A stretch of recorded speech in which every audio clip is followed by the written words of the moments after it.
Whether you've just started teaching or spent decades in the classroom, you know there's always more to learn. But where do you start? Well, here at Hillsdale College, we have the answer for you.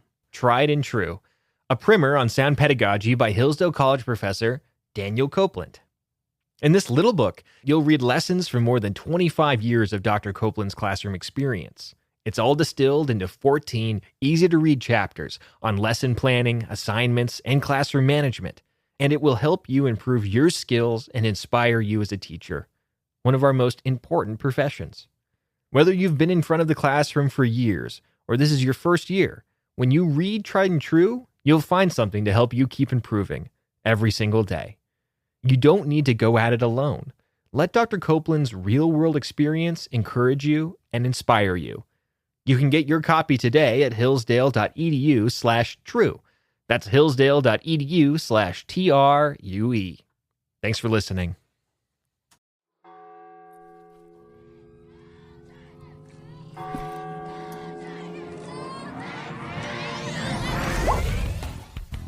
Hello, my name is Chloe Noller, and I'm here with Krista Green on the Beyond the Bubble podcast for Hillsdale College Career Services. Krista, thank you so much for joining us today. It is so fun to be here. Thanks for asking me. Just right off the bat, if you could just tell us your story, who you are, where you're from, what led you to Hillsdale, and what you do now.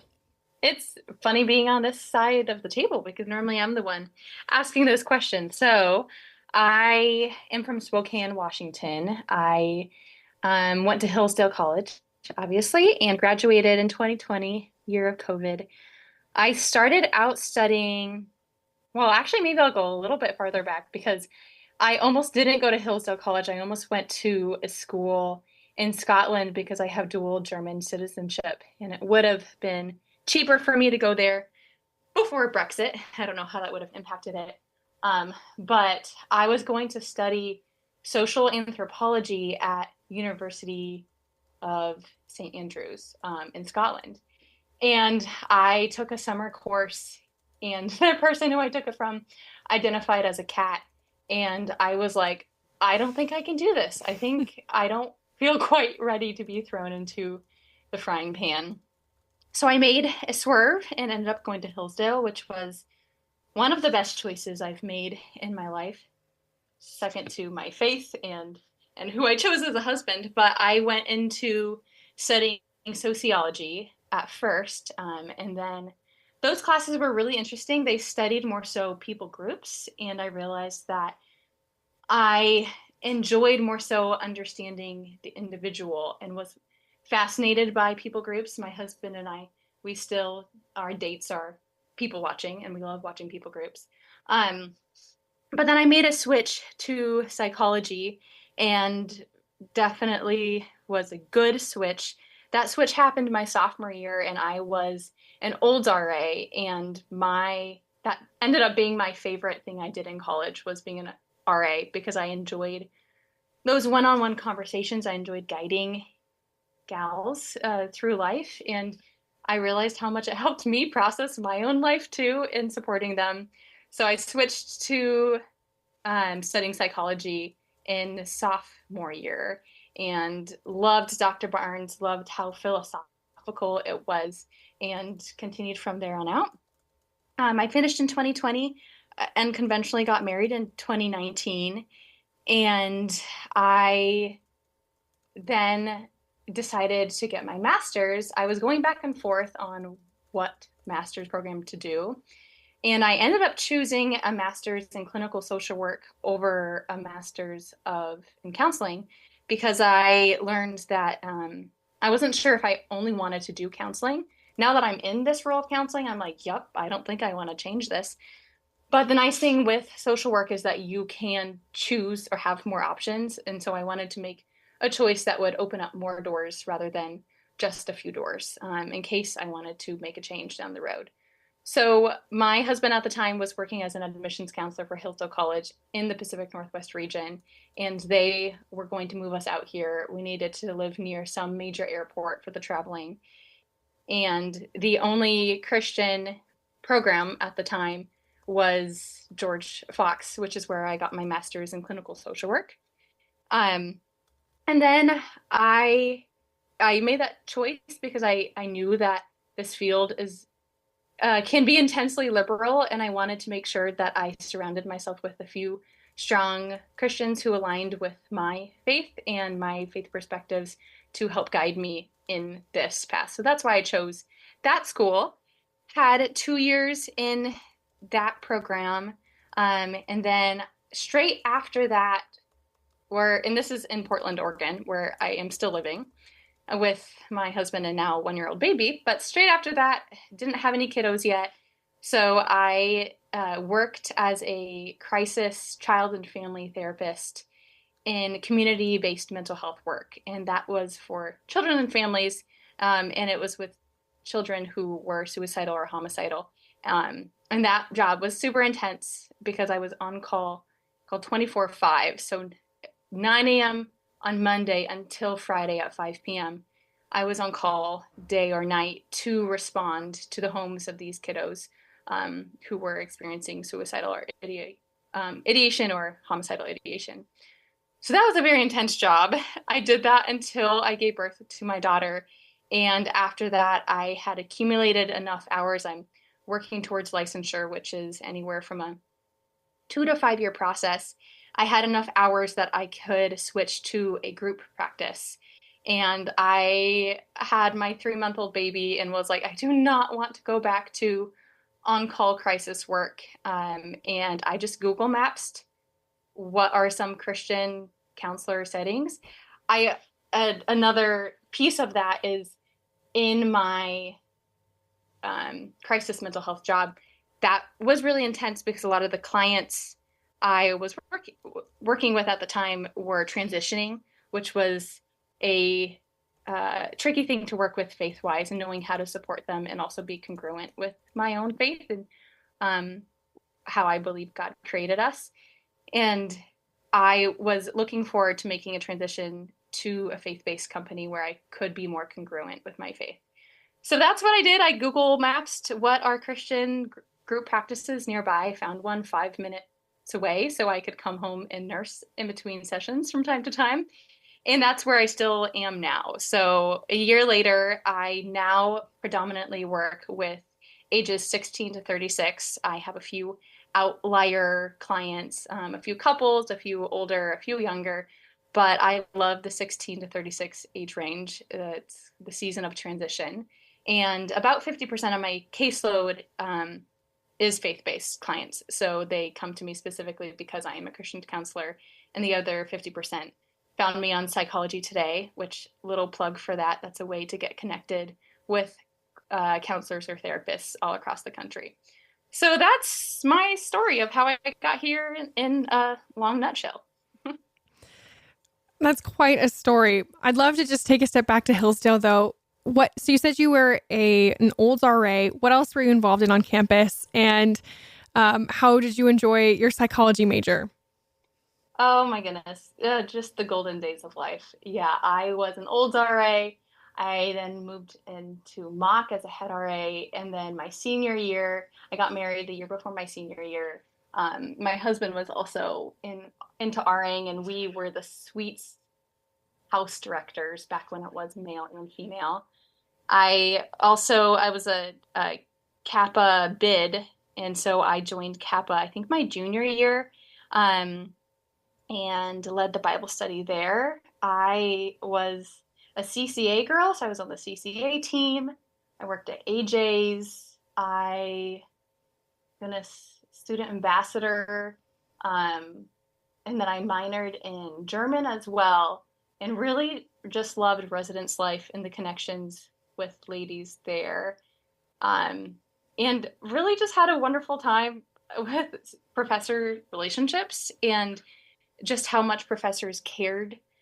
I particularly enjoyed Dr. Yaniga, who is in the German department, and then Dr. Barnes, who's in the psychology department, because it was such a deeper style of reflecting on who we are as human beings and why that matters. So I enjoyed reading the source texts and not feeling like I was just learning a textbook, and loved how relational it was, which is consistent with the field I'm in now. It is all about the relationship and yes, it's really good and helpful to know the brain-based psychology and neurology behind it, but it really is just started out with relationships, and that's what Hillsdale is good at with the it's the people slogan. Did you begin grad school immediately after graduation, or did you wait a little bit? I did. I That was right at COVID, and I was contemplating one of my side things as I loved singing in college as well. I got to do the concerto aria competition and perform with the symphony orchestra. So at that time, I was contemplating going into doing more music. But that again, that was 2020 and everything shut down, especially the music world. And so that was a factor in choosing to go into the clinical route as well. And I've still kept music up along the side. I view that as like a way that can help my mental health as I'm helping other people's mental health. But I went straight in after my undergrad. So you mentioned that you chose doing, did you say social work, clinical social work, a master's degree instead of getting a master's in counseling? What led you to make that choice? What were the factors you considered in making that call? Yeah, good question. I went back and forth in that a lot. I also considered a PsyD program, but the PsyD program does more so the assessments, and the counseling master's degree, that is a straight pipeline into counseling work. And then clinical social work is a little bit more broad, and you can do hospital social work. There's so many different jobs under that umbrella of social work, but one of them is clinical counseling. And so I went back and forth and ended up choosing to do clinical social work because it would open more doors and because I could still do counseling. But if I found I really disliked counseling, I could go work for a school in a school social work or a hospital or lots of other settings. And then the downsides of that is I certainly would prefer the coursework and schoolwork of the counseling program. Social work can push a lot of agendas, and especially doing it in Portland, Oregon, there's a lot to navigate within that. So that part was something I didn't enjoy as much, but I'm glad for the degree I got. And since then, I feel like I've had to supplement my education now that I'm specifically in counseling, because I didn't have a ton of coursework on specifically counseling in my master's program. And so there's a wonderful man in our church who has given me a lot of book recommendations. He works at a master's of counseling program here in Portland, and he has helped me supplement my education since I felt like that was lacking to prepare me to be a good counselor. So you mentioned psychology, and the counseling world can be a fairly liberal field, especially in education. You said you chose George Fox, the program there. Did you enjoy it? Did you find that it gave you the education you were looking for? And how did you make that decision where you wanted to go in order to get a good education but not be taught such an agenda? Yeah. Unfortunately, I think everything after Hillsdale feels a little bit like a letdown because Hillsdale was such a strong education, and I'm so grateful to have had that. So I would say that my undergrad felt like it was more of a master's program than my graduate degree was. And I don't know. I'm grateful I did it because of the people. I'm grateful I did the master's program because of the people it put me in the wake of. So I met a really other good friend who also chose that program because it was a Christian program. She's now working as a play therapist, and it's really helpful to have her as a friend to navigate that through. And then one of the professors in the master's program is still my licensing supervisor, who I'm required to meet with 2 times a month. So I think that was the best benefit I pulled out of that. And so for that, I'm glad I did that program. But I certainly, Hillsdale has big shoes to fill, and I don't think a master's program can quite follow that very well after that. In your experience, is it more difficult to find job opportunities in faith-based counseling, or is that maybe an untapped avenue that Hillsdale Psych students are people hoping to work in mental health, if that's something they can go towards, or was it hard to find opportunities? Yeah. I was in a way dissuaded into going into social work, especially people being like, you're going to get eaten up by the sharks out there. And um, in my experience, I don't know how you would do this without being a Christian, because you just need to be able to cast so many burdens to the Lord, who cares for my clients far more than I ever could. And I do care for them. So I think it is a field that needs more Christians. And I also think it's impossible to do without being a Christian. So I would say it's a field to step into and to keep your eyes open while you're in it, because it can be easy to get sucked up into different agendas. And I think I've really needed to, in each client session, make sure that I am being shrewd and innocent and am letting the Holy Spirit guide me. And I'm also taking a clinical direction and leading with the clinical, but also seeking to be Spirit-led as well. And so I specifically chose clinical counseling because I wanted to be able to meet a greater population than just like biblical counseling, for example. Also because I'm a big brainy and I love nerds, and I love brains and how brains work. And I think it's a gift to understand how God created our bodies. So I'm circling your question a little bit, but ultimately I do think I have found a niche here in Portland and have now an ongoing wait list, because it is hard to find a solid Christian counselor who understands the clinical work but comes from a Christian background.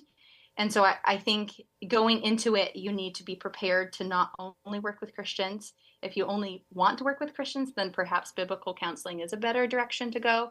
But I love where I'm at now, where it's a 50-50, and clinical takes the lead, but we are spiritual beings, so it's impossible to not bring faith into it. And then for those clients who are Christians, that's a lot more of our conversation, and I really enjoy that, but like the mixture that I have. You used to work at a community-based crisis center. Did you enjoy that work? Do you miss it? Do you wish you could go back? Or are you really enjoying where you are now in individual counseling? And, also as being a mom, I'm sure that works a lot better with your schedule.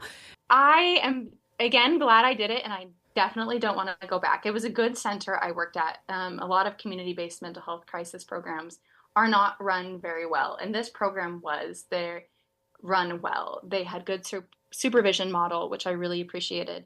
And sometimes I do miss the intensity of the adrenaline. Even in my sessions now, I find I have to slow myself down and have to change my baseline of what's concerning. Because at that time, it was concerning if they were thinking about killing themselves then or now. Like, that was the baseline we were working with. And now I feel like I have to pull myself back a little bit, and slow myself down to be like, okay, that's an unreasonable baseline to be at, and is really at an intense level that became normal for me. So I'm grateful I did it. I also think that I don't like being good at something. And the tricky thing about this field is you get good by experience. And so I'm glad that I was in a job that really pushed me and gave me a lot of really intense experiences.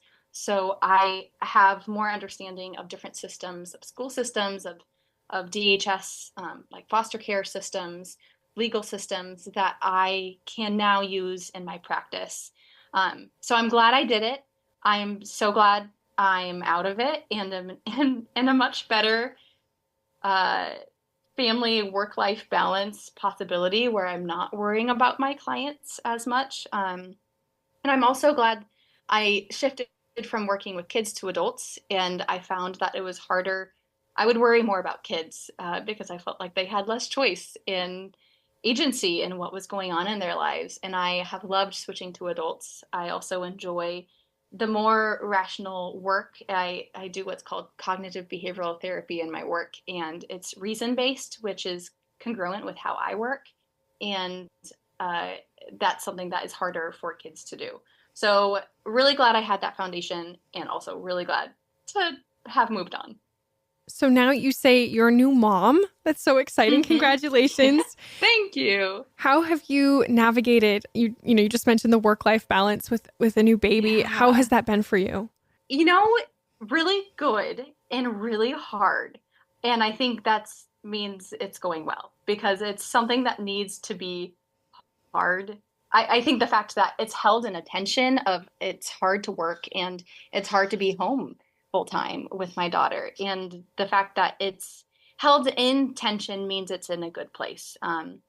So my husband currently works from home 2 days a week and watches my daughter on the 2 days I'm with clients. And so I have full days when I am in office. I see 7 clients a day.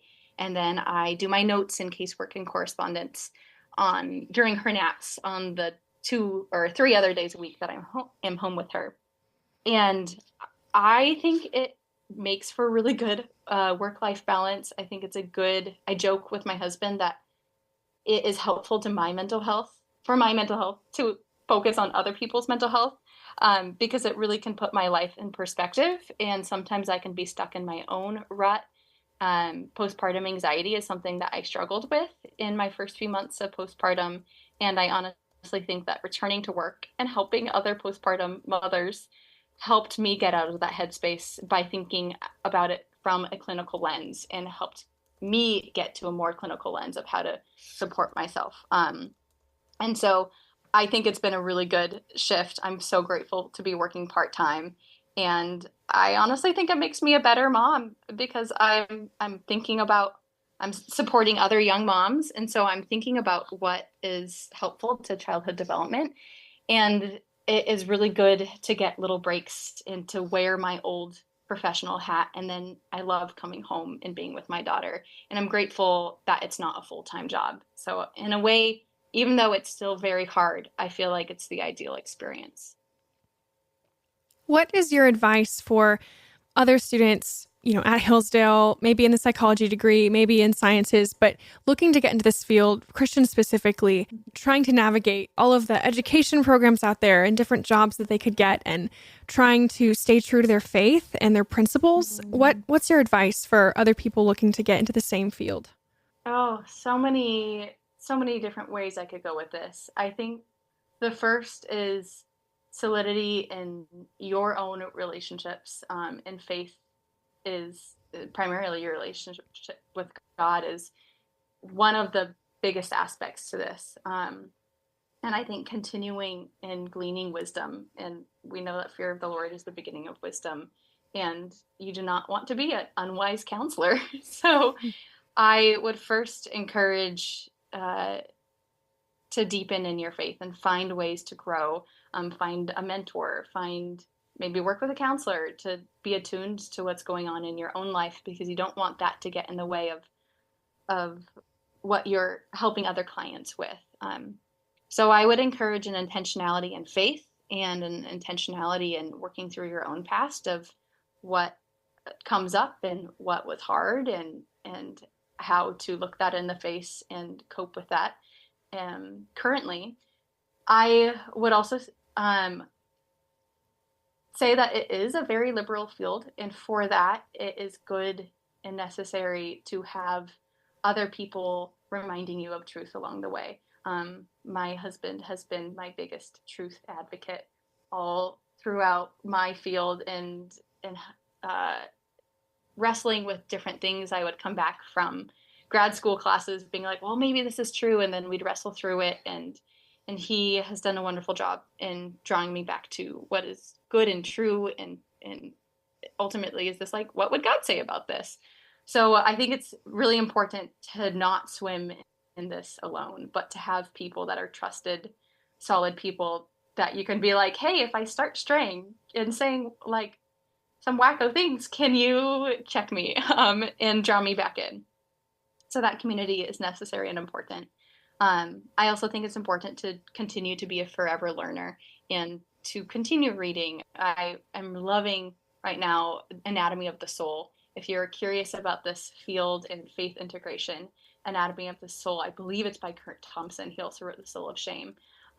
Those are really good books in just playing around with what does this mean and how is our soul connected to our body and our mind and our mental health. And then the other thing is there's a lot of people who go into this field because they have been hurt themselves a lot and they have been impacted by therapists or counselors along the way.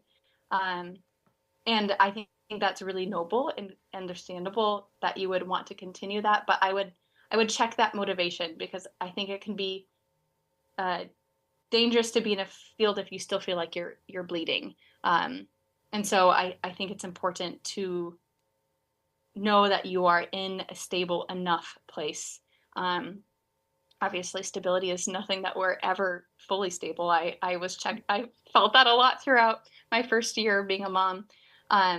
But be aware of what your motivations are going into it. And then also know that it can be really emotionally draining, and that changes now that I'm in somewhat full-time capacity working with clients. I really have to be careful of other things I'm doing that can be draining. And so I think it has to be a focused attention. And it means that I'm not able to give as much as I would want to in church settings or other things like that, because there's only so much you are able to pour. And that's something that you need to be aware of in this field. Well, Krista, thank you so much for your advice and for being here today. That's all the time we have, but just appreciate you coming on and sharing your wisdom and your experience. So glad to meet with you, Chloe. Thank you for asking such good questions. And I certainly wish well to all Hillsdale students, and feel free to find me somewhere on social media and connect if you have more questions. Thank you.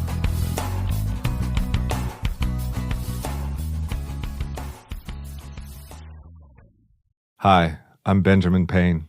At the K-12 Education Office at Hillsdale College, we support school founding groups and their efforts to start classical schools across the country. Finding the right leader is one of the first and most important steps to building a successful school. While we do consider experience in education, we seek candidates who exhibit unwavering personal integrity, honesty, courage, and servant-hearted leadership.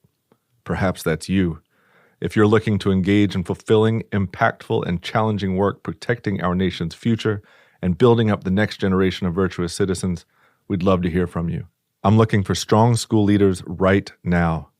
Learn more about how you can make a difference at hillsdale.edu/leader.